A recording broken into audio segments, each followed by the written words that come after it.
네, 감사합니다. 우리는 자신의 60년 활동 가운데서 무려 5,000명의 고아들을 먹이고 입히고 키워냈던 저 유명한 고아의 아버지라 불리는 조지 물러에 대해서 들은 적이 있을 것입니다.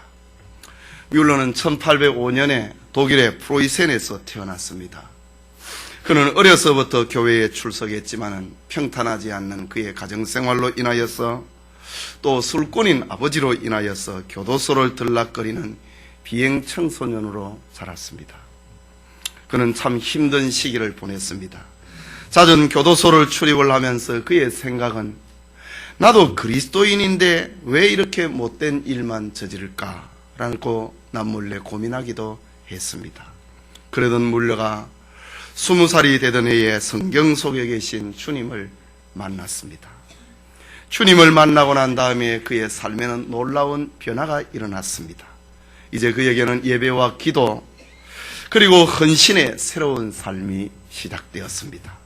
자기 삶에 대한 새로운 의미와 가치를 발견하게 된 것입니다.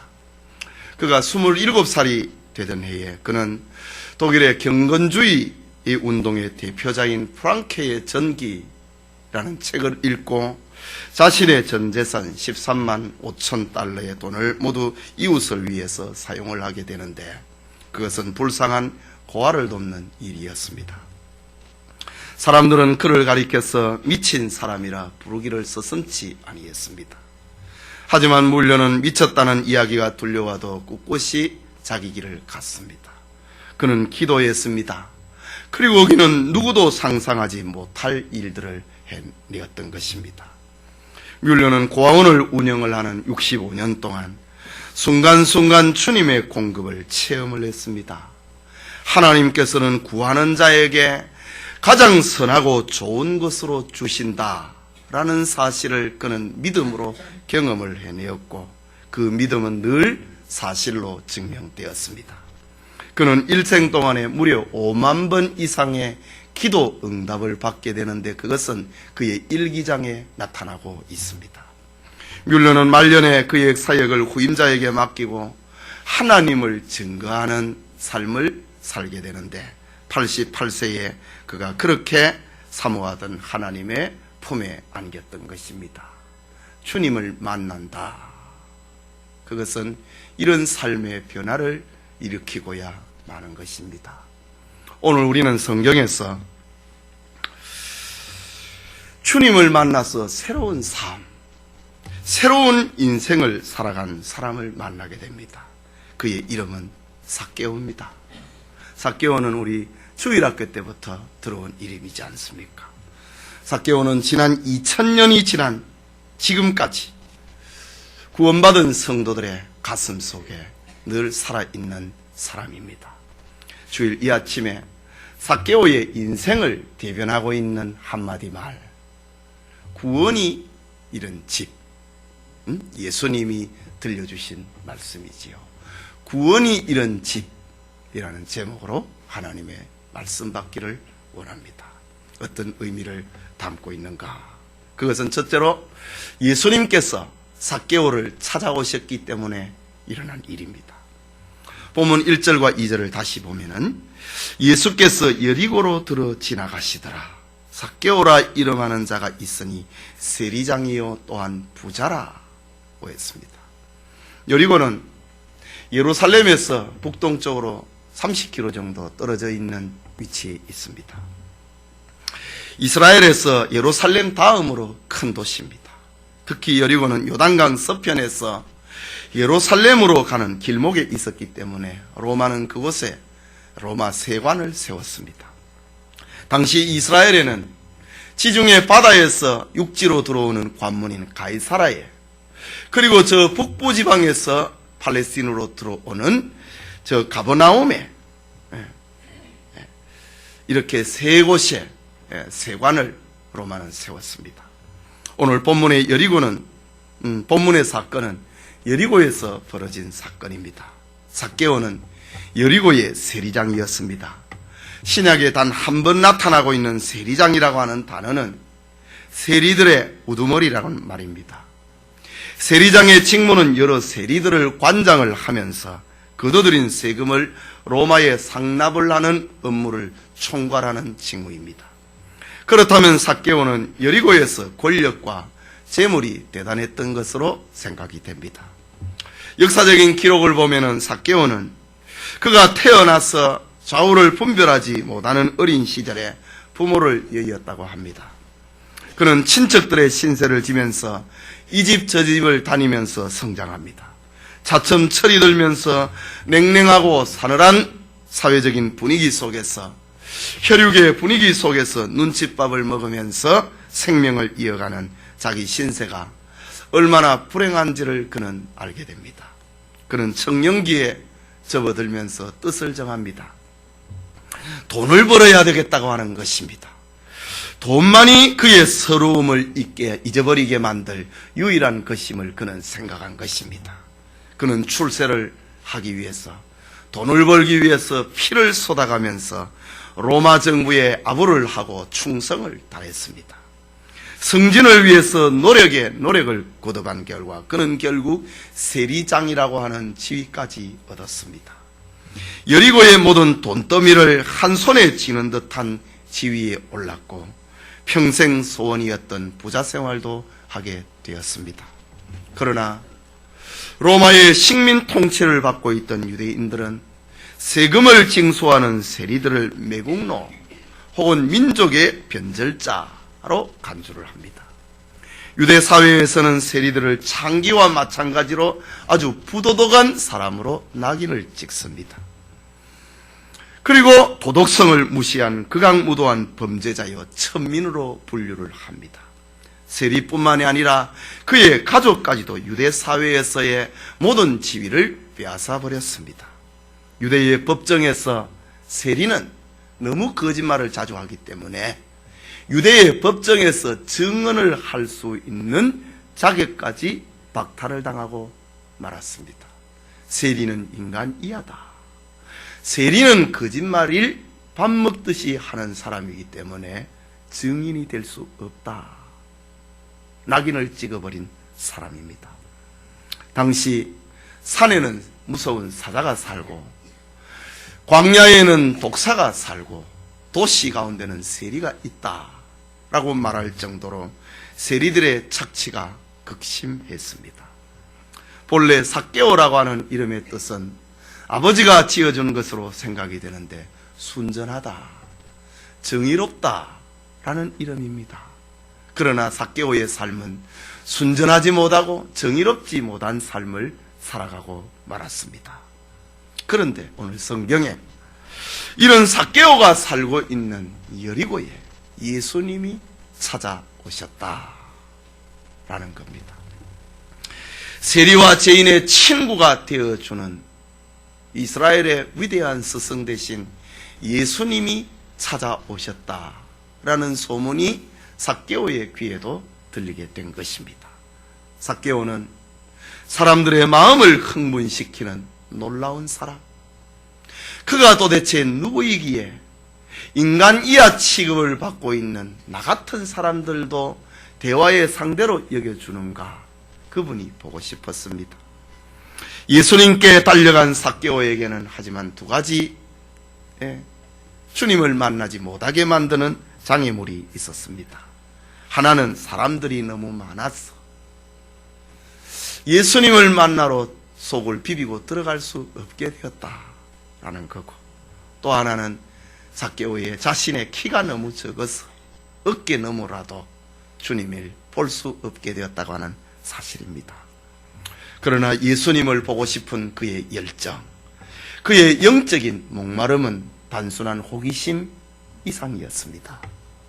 반드시 보아야 되겠다고 하는 열정으로 나타난 것입니다. 그는 결국 어린 개구장이 소년들이나 하는 그런 일을 버리고 맙니다. 예수님을 보기 위하여서 아이들과 더불어 뽕나무 위에 올라가서 그 가지에 걸터 앉은 것입니다. 그는 그곳에서 예수님이 지나가시기를 기다리고 있습니다. 그는 진지하게 누가 예수님인지 지금 살펴보고 있습니다. 왜냐하면 예수님은 화려한 옷을 남의 띄는 그런 모습을 하고 있지 않았기 때문에 유심히 살펴보아야만 했습니다. 그의 앞에는 당시의 왕이 지나간다든가 당시의 대제사장이 지나갈 때 은으로 만든 표지판을 가지고 들고 지나갔는데 예수님 앞에는 그런 것이 없었습니다. 그의 손에는 임금들이 손에 잡고 있는 금호를 쥐고 있는 것도 아니었습니다. 화려한 교황의 옷을 입고 있는 것도 아니었습니다. 사실 예수님의 주변에 있는 사람들과 똑같이 예수님은 그런 옷을 입고 있었습니다. 예수님은 평범한 팔레스틴 사람들의 옷과 같이 어깨에서 종아리까지 하나로 되어 있는 그런 옷을 입고 있었습니다.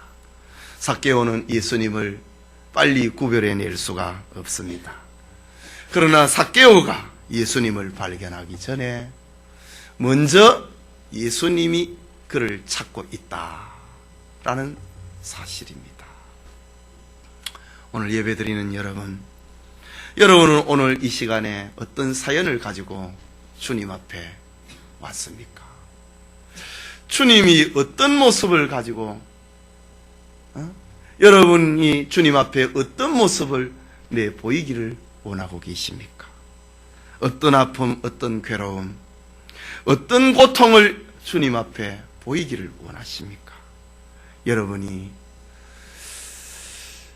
주님을 찾기 전에, 여러분이 주님을 알기 전에 예수님이 여러분을 먼저 알고 계신다는 사실을 기억하시기 바랍니다. 여러분이 예수님을 찾기 전에 예수님이 먼저 여러분을 찾고 있다고 하는 것을 기억하시기 바랍니다.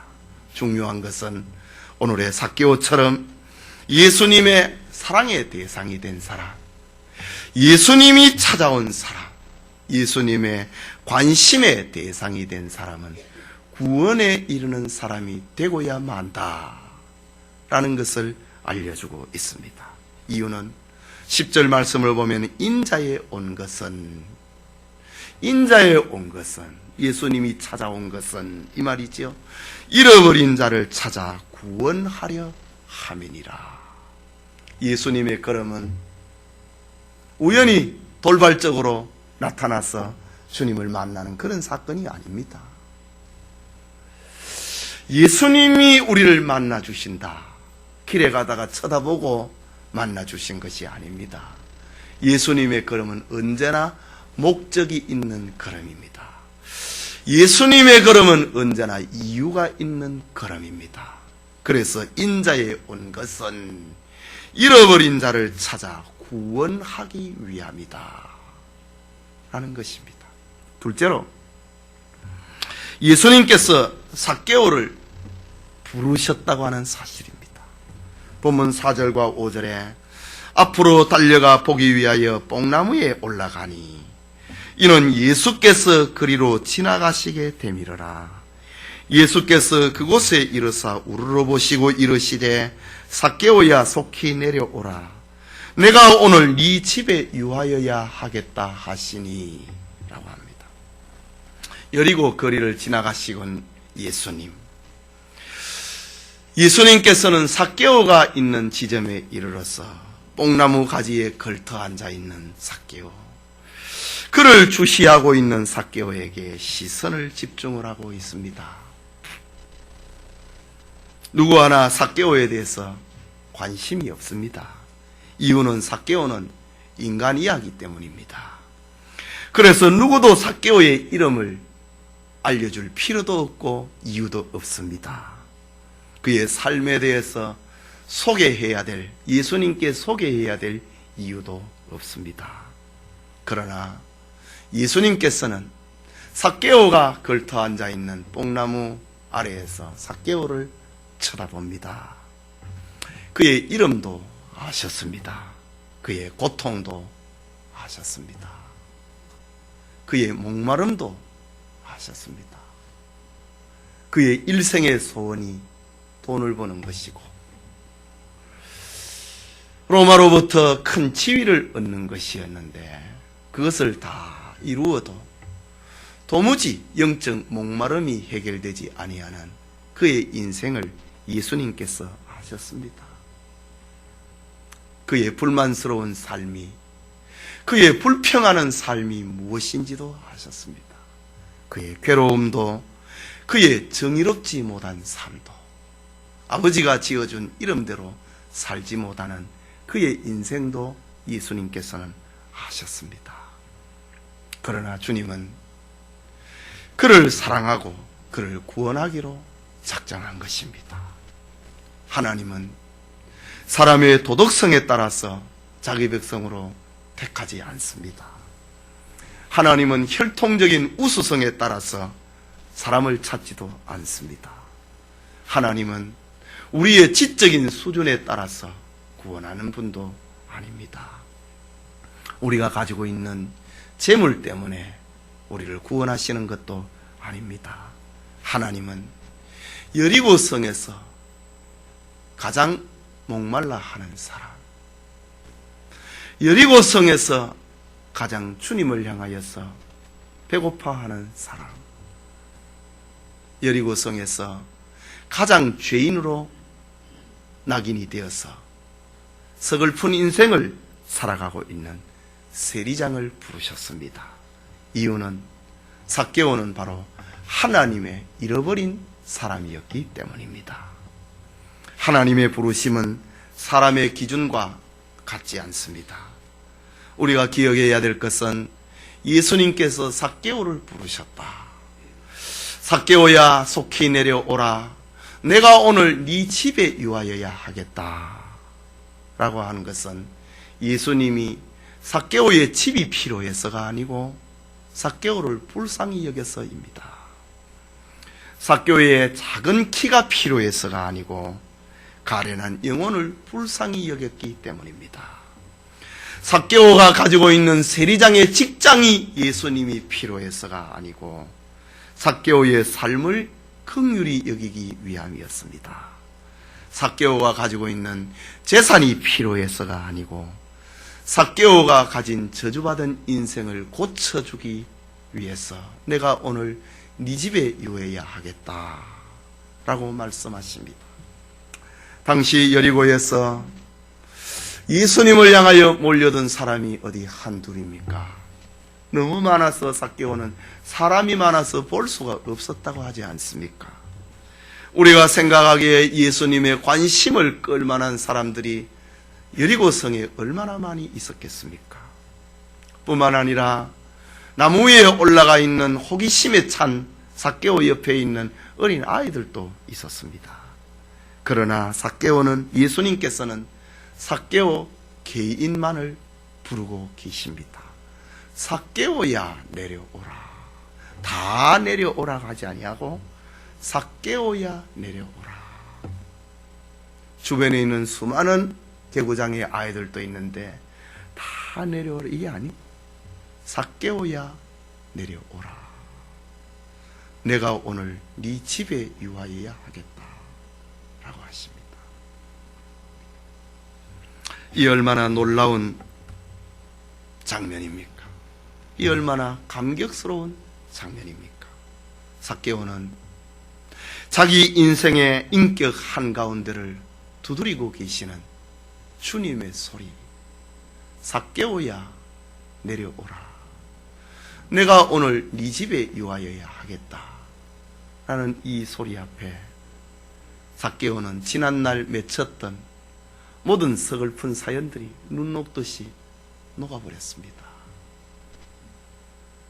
삭개오야 이름을 불러주고 계시고 내려오라 말씀하시고 내가 오늘 네 집에 유하여야 되겠다라고 하는 그 주님의 말씀에 이전에 느끼지 못했던 기쁨이 그의 마음속에 찾아왔습니다. 주신 자와 받은 자만이 아는 영적인 교제가 이루어진 것입니다. 우리가 성경을 보면 하나님께서는 자기 사람을 찾으실 때에 집단적으로 부르지 않습니다. 다 개인 개인을 부르고 있습니다.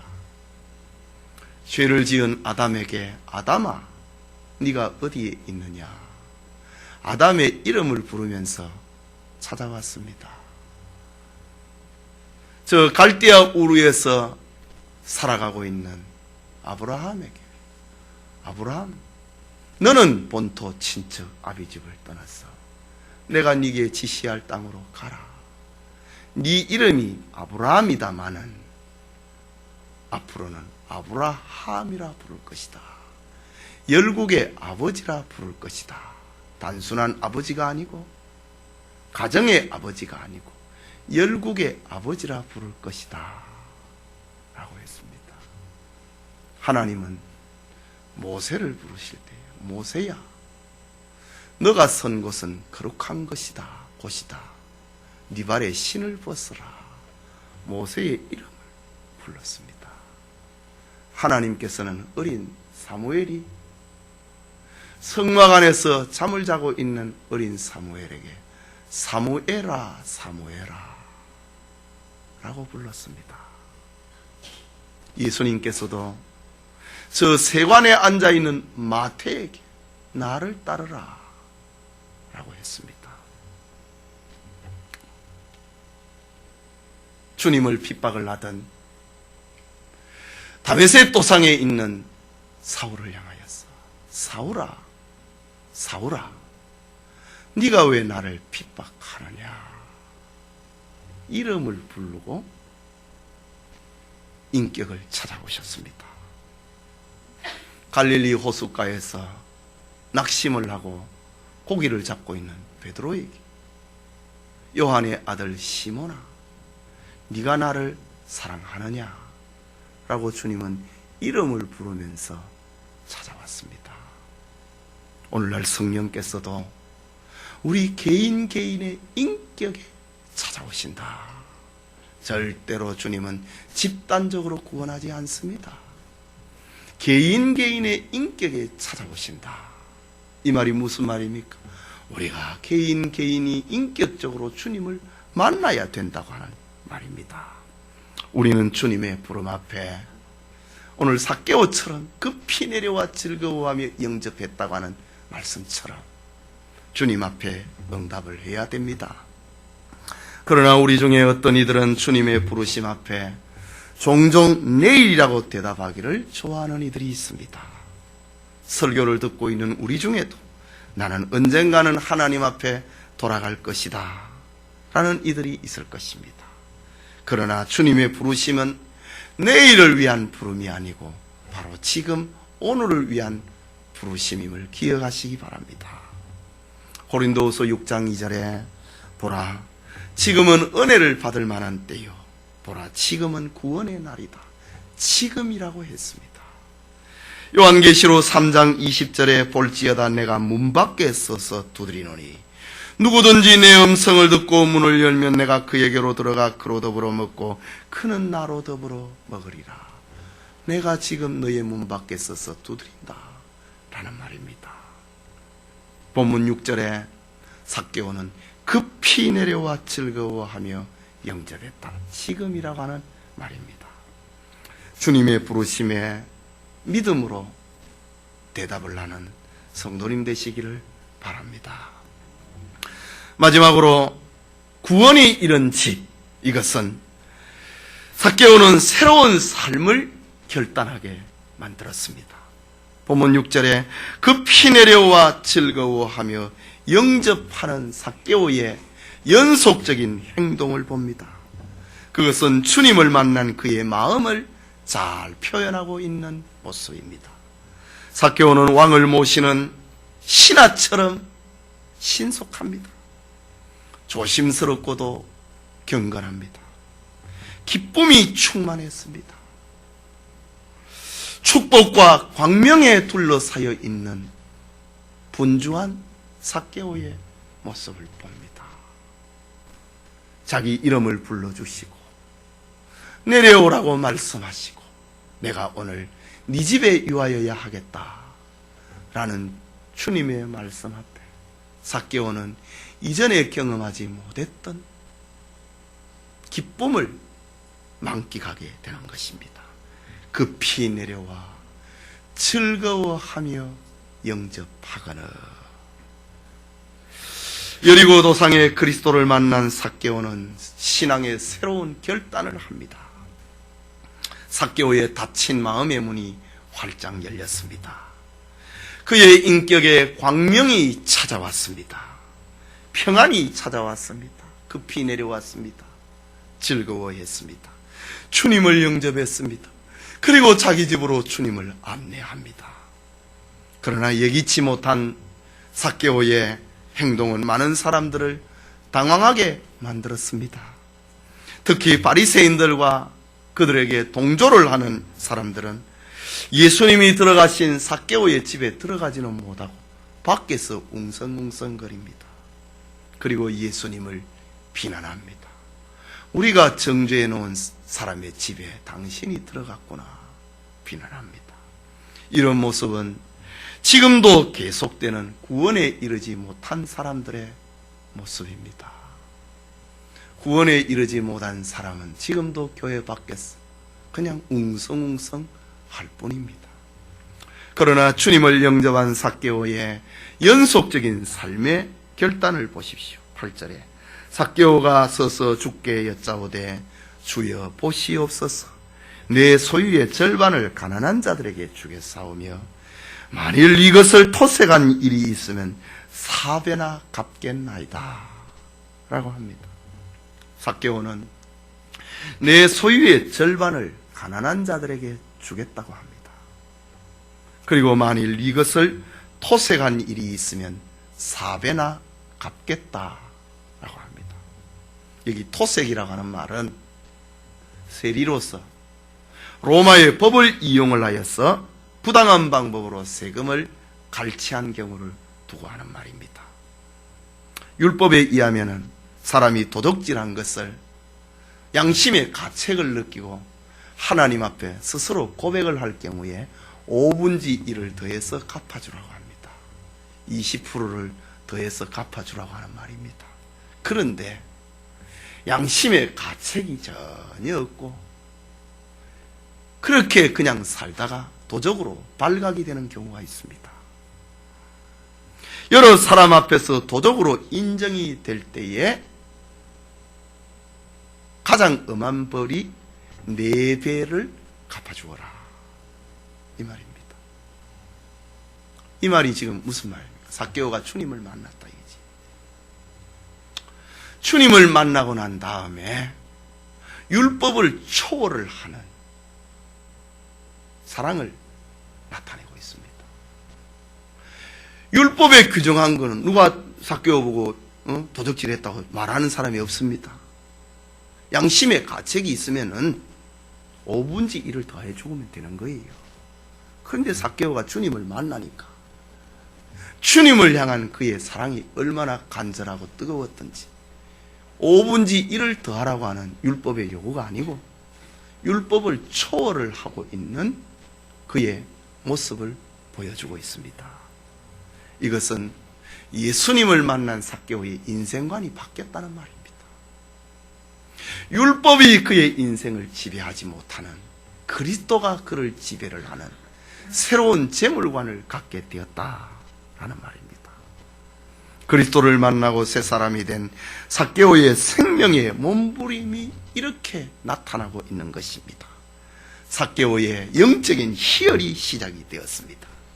그는 자신의 전 재산의 절반을 가난한 자들에게 나누어 주고 남은 재산 중에 토색한 일에 대해서는 4배나 갚겠다라고 합니다. 삭개오는 자기에게 일어난 평안과 인생의 즐거움 앞에서 율법을 넘어서는 결단을 하게 되는 것입니다. 이것은 자신이 받은 은혜가 진실이라고 하는 것을 보여주고 있는 말입니다. 자기에게 임한 은혜가 내가 세상에서 경험하지 못했던 그런 은혜임을 나타내고 있는 장면입니다. 예수님을 영접한 삭개오는 너무 기뻐서 4배나 갚겠다. 이것은 그의 신앙 고백이었습니다. 그가 주님을 만난 것이 얼마나 감격스러웠으면 내가 그렇게 이제는 이렇게 살겠습니다 라는 겁니다. 새로운 삶을 살겠다고 하는 결단입니다. 성도님, 오늘날 모든 그리스도인들은 삭개오처럼 살 수는 없습니다. 그러나 주님을 만나고 난 다음에 전인격적인 변화는 필수적인 것입니다. 주님을 만났음에도 생명의 몸부림이나 영적인 평안이 없다면 그거 잘못된 것입니다. 예수님을 믿어 세례를 받고 교회에 직분을 받았는데도 속 사람이 변화되지 아니한다. 속의 삶의 변화가 일어나지 아니한다. 이건 잘못된 것입니다. 우리 중에 조금도 인격과 삶의 변화가 없다면 다시 삭개오처럼 주님을 만나야 됩니다. 주님의 은혜를 체험해야 됩니다. 주님의 은혜는 여러분의 삶을 이전의 삶처럼 만들지 아니합니다. 예수님을 만난다고 하는 그 영광, 그 기쁨은 우리의 삶을 이전처럼 살게 만들지 않는다는 말입니다. 새로운 세계관을 형성하게 만들고 새로운 인생관을, 새로운 물질관을 형성하도록 만들고야 만다고 하는 것이 예수님을 만난 구원의 기쁨입니다. 사람이 주님을 만날 때에, 예수님을 마음속에 영접할 때에만이 나와 이웃과의 관계가 바르게 정립이 되고, 나와 사회와의 관계가, 나와 국가와의 관계가, 나와 세계와의 관계가 새롭게 정립이 된다라는 사실입니다. 여리고 도상의 예수님, 그분은 이렇게 삭개오의 전인격을 바르게 돌려놓았습니다. 분명 삭개오의 새 삶의 결단은 구원받은 성도의 어쩔 수 없는 모습이요, 향기요, 냄새요, 편지라고 하는 사실입니다. 본문 9절과 10절을 봅니다.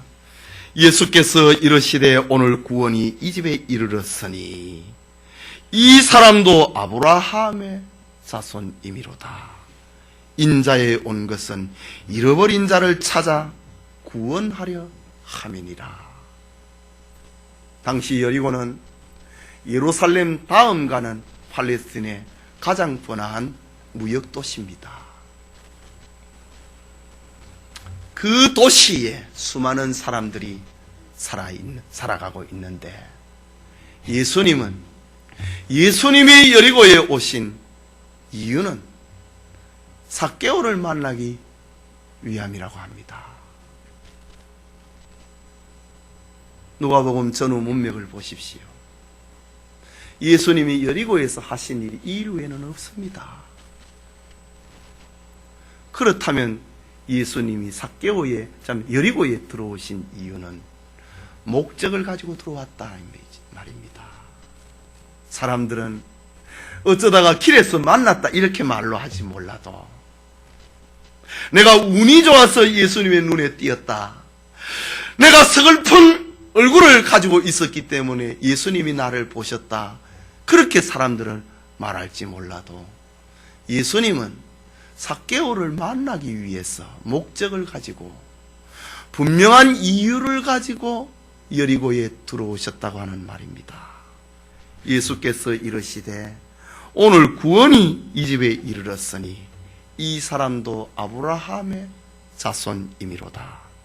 인자에 온 것은, 넓은 의미에서 온 것이라고 할 수도 있지만은 좁은 의미에서 예수님이 여리고에 온 것은 잃어버린 자, 삭개오를 찾아서 구원하기 위함이다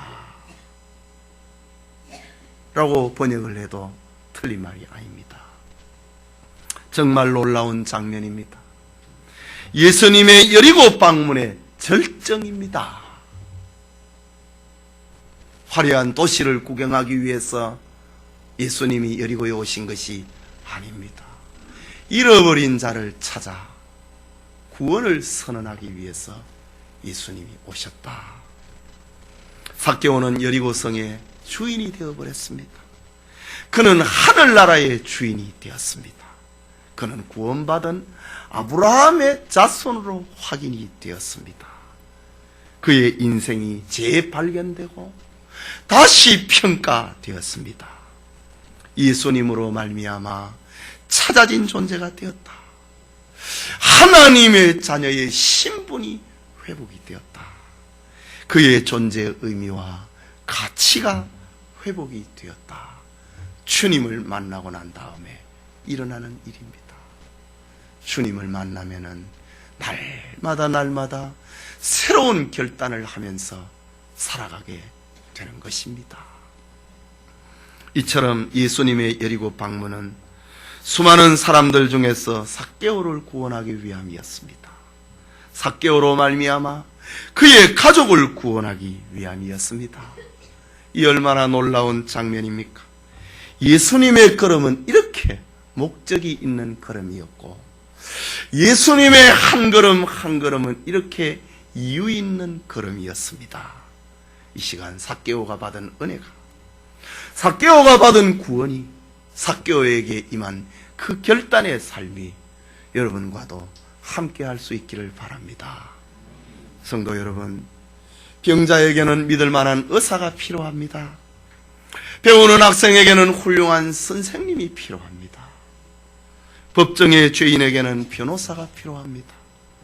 죽음에 이르는 사망의 죄인에게는 오직 예수, 오직 구원이 필요한 것입니다. 하나님은 지금도 잃어버린 자기 백성을 찾고 계십니다. 수많은 사람들 중에서 오늘의 잃어버린 삭개오를 찾고 있습니다. 왜냐하면 삭개오는 잃어버린 아브라함의 자손, 주님의 품에 들어와야 될 자손이기 때문입니다.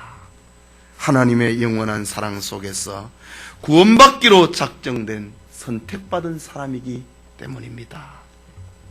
잃어버린 하나님의 사람들이 우리의 이웃에 있습니다. 아니, 잃어버린 사람이 여러분 자신일 수가 있습니다. 있어야 될 자리에 있지 못하는 사람, 잃어버린 사람입니다. 부르시는 오늘의 순간을 내일로 미루는 사람, 잃어버린 사람입니다. 가야 될 결단의 길을 가지 않는 사람, 잃어버린 사람이요 오늘에 찾아야 될 삭개오입니다. 뿐만 아니라 65억에 육박하는 지구촌의 사람들 중에서 하나님이 찾으시는 사람이 있습니다. 어떤 사람은 돈과 명예라고 하는 함정에 빠져 있습니다. 어떤 이들은 질병이라고 하는 절망의 함정에 빠져 있습니다. 어떤 사람은 젊음이라고 하는 함정에 빠져서 고귀한 인생을 낭비하고 있습니다. 어떤 이들은 남편에, 어떤 이들은 아내에, 어떤 이들은 자식에, 어떤 이들은 친구라고 하는 함정에 빠져서 인생을 낭비하는 이가 있습니다. 어떤 이들은 학문에, 어떤 사람은 업적에, 공명심에, 어떤 이들은 자기 의지와 자기 성공이라고 하는 함정에 빠져서 인생을 허비하는 이들이 있습니다. 어떤 사람은 사업의 실패라고 하는 함정에 빠져서 절망해서 헤엄을 치고 있는 이들이 있습니다. 어떤 사람들은 가정의 불화나 여러 가지 인생고의 파도에 빠져서 잃어버린 사람이 있습니다. 하나님은 오늘도 여전히 잃어버린 아브라함의 자손을 찾고 계십니다. 하나님은 이 세상에서 성공한 실패한 사람을 구분하지 않습니다. 훌륭한 사람, 비천한 사람을 차별하지 않습니다. 하나님께서는 영생 주시기로 작정된 자를 찾습니다. 누구든지 예수의 이름을 부르는 자는 구원을 얻도록 찾고 계십니다. 다른 이로서는 구원에 이를 수 없기 때문에 지금 찾고 계십니다. 하나님의 아들 예수 그리스도를 믿어 구원에 이르도록 잃어버린 자기 백성을 찾고 있습니다. 인류의 역사는 수많은 역사학자들이나 사회학자들이 정의를 하지만은, 그러나 변함없는 진실은 인류의 역사는 하나님께서 잃어버린 자기 백성을 찾고 계시는 역사다. 이것이 바로 진리입니다. 하나님께서 잃어버린 사람을 다 찾아내면은 하나님께서 이 지구를 심판한다 라고 말씀하셨습니다. 그렇다면 우리는 참으로 행복한 사람입니다. 왜냐하면 주님이 여러분을 찾아오셨기 때문입니다. 주님이 여러분의 이름을, 인격을 부르고 계시고 있기 때문입니다. 주님이 우리로 하여금 새로운 세계관, 새로운 인생관을 살도록 날마다 결단하고 계시기 때문입니다. 궁극적으로 우리의 집은 구원에 이른 집이 되고야 하는 것입니다. 우리 교인들의 가정에 보면은 문 앞에 교패를 이렇게 붙여놓습니다. 영천교회 하는데 그 위에다가 제가 이쁜 문구를 하나 넣었습니다. 그 문구가 구원이 이른 집이라는 문구입니다. 이 말씀은 예수님이 찾아오신 집이다. 예수님이 부르신 집이다. 예수님으로 말미암아 날마다 새로운 결단을 하면서 사는 집이다. 이런 누가복음 19장의 의미를 담아서 제가 교표를 만들 때 그렇게 만들었습니다. 아직 구원에 이르지 못한 사람이 우리의 주변에는 너무나도 많이 있습니다. 이 봄에 많은 사람들을 주님에게로 인도해내는 캄캄한 밤에 반짝이는 별 같은 성도들이 되시기를 소원합니다.